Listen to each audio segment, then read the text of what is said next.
చూస్తున్నాం. ఆంధ్రప్రదేశ్ అసెంబ్లీ ఎన్నికలకు సంబంధించి రెండో ఫలితం అధికారికంగా అనౌన్స్మెంట్ అయింది. రాజమండ్రి సిటీ నుంచి టీడీపీ అభ్యర్థి ఆదిరెడ్డి శ్రీనివాస్ విజయం సాధించారు. మనకు తెలుసు గత ఎన్నికల్లో ఆదిరెడ్డి శ్రీనివాస్ సతీమణి విజయం సాధించారు. ఈసారి ఆదిరెడ్డి శ్రీనివాస్ పోటీ చేశారు. కానీ ఇక్కడ ఇంట్రెస్టింగ్ అంశం ఏంటంటే ఆంధ్రప్రదేశ్ సంబంధించి అధికారికంగా వెలువడిన రెండు ఫలితాలు కూడా రాజమండ్రి సిటీ, రాజమండ్రి రూరల్ కావడం. కొద్దిసేపటి కిందట రాజమండ్రి రూరల్ నుంచి తెలుగుదేశం పార్టీ అభ్యర్థి గోరంట్ల బొచ్చే చౌదరి 61,112 ఓట్లతో విజయం సాధించినట్టుగా అఫీషియల్గా ఎన్నికల అధికారులు రిటర్నింగ్ అధికారి అఫీషియల్గా అనౌన్స్ చేసిన సందర్భం. ఇప్పుడు రెండో ఫలితాన్ని కూడా అధికారికంగా అనౌన్స్ చేశారు. రాజమండ్రి సిటీ నుంచి ఆదిరెడ్డి శ్రీనివాస్ విజయం సాధించారు. ఒక రకంగా రాజమండ్రి సిటీ, రాజమండ్రి రూరల్ ఈ రెండు ప్రాంతాల నుంచి అభ్యర్థులు అధికారికంగా అనౌన్స్ అయిన పరిస్థితి మనకి చాలా స్పష్టంగా కనిపిస్తోంది. మరోవైపు వైఎస్ఆర్ కాంగ్రెస్ పార్టీ 15 స్థానాల్లో మాత్రమే లీడ్లో ఉన్న వాతావరణం కనిపిస్తోంది. ఒక జనసేన 20 స్థానాల్లో, తెలుగుదేశం పార్టీ 135 స్థానాల్లో లీడ్లో ఉన్న వాతావరణం కనిపిస్తుంది. అంటే ఓవరాల్గా చూసుకున్న 162 స్థానాల్లో కూటమి అభ్యర్థులు పూర్తి స్థాయిలో లీడ్లో ఉన్న వాతావరణం అయితే కనిపిస్తోంది. మరిన్ని వివరాలు అందించడానికి మా టీడీపీ ప్రతినిధి రవిచంద్ సిద్ధంగా ఉన్నారు. రవిచంద్, వస్తున్న ఫలితాలపై టీడీపీ నేతల స్పందన ఎలా ఉంది? ప్రధానంగా ఆంధ్రప్రదేశ్లో అధికారికంగా అనౌన్స్ అయిన 2 స్థానాలు రాజమండ్రి సిటీ, రాజమండ్రి రూరల్ రెండు తెలుగుదేశం పార్టీ కైవసం చేసుకోవడంపై పార్టీ నేతల స్పందన ఎలా ఉంది?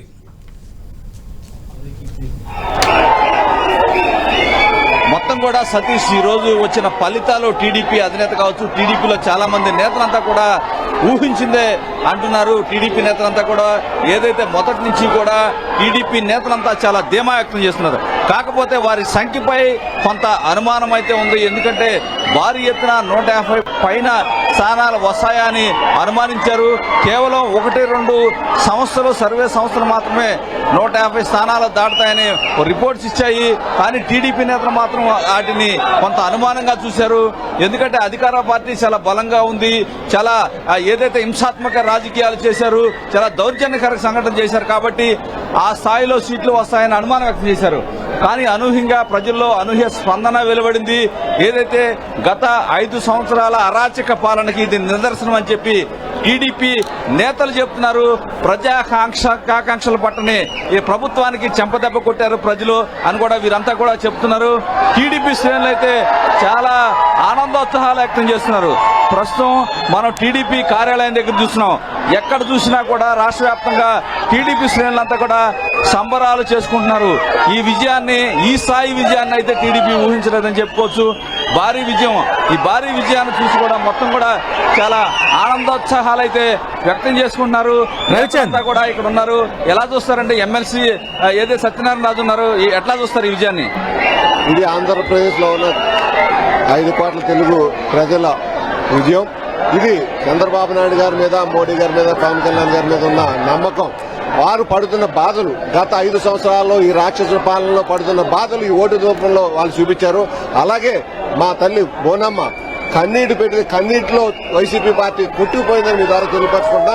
ఇప్పుడు రానున్న రోజుల్లో మేము ఇది గర్వంగా, గొప్పగా ఫీల్ అవ్వకుండా ప్రజలకు ఏ విధంగా సేవ చేయాలి, ఏ విధంగా రాష్ట్రం డెవలప్ చేయాలి, ఆ విధంగా మా నాయకుడు మా ఎన్డీఏ కూటమి పనిచేస్తున్న మీ ద్వారా తెలియపరచుకుంటాం. అయితే సతీష్, ఇక్కడంతా కూడా వీరంతా చాలా ఉత్సాహంగా ఉన్నారు. రవిచంద్ర, మనం చూస్తున్నాం గెలుపు అనంతరం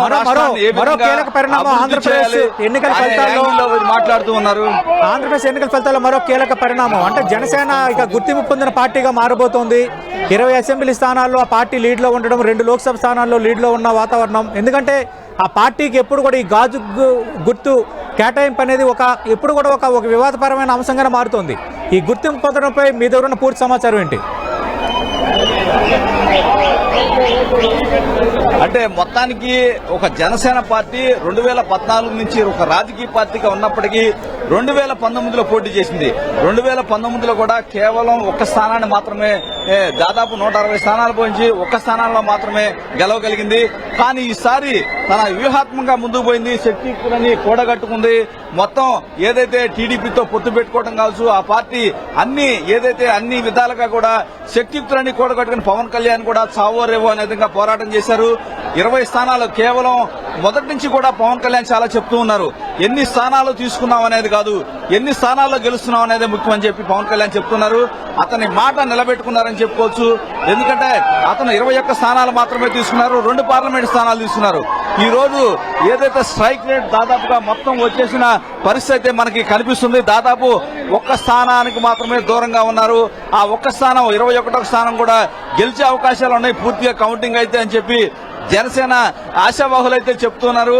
ఏది ఏమైనా జనసేన ఆ రాష్ట్రంలో చూసుకుంటే కనుక ఇప్పుడు ఏదైతే వైసీపీ కన్నా కూడా ముందుకు దూసుకుపోయే పరిస్థితి అయితే కనిపిస్తుంది.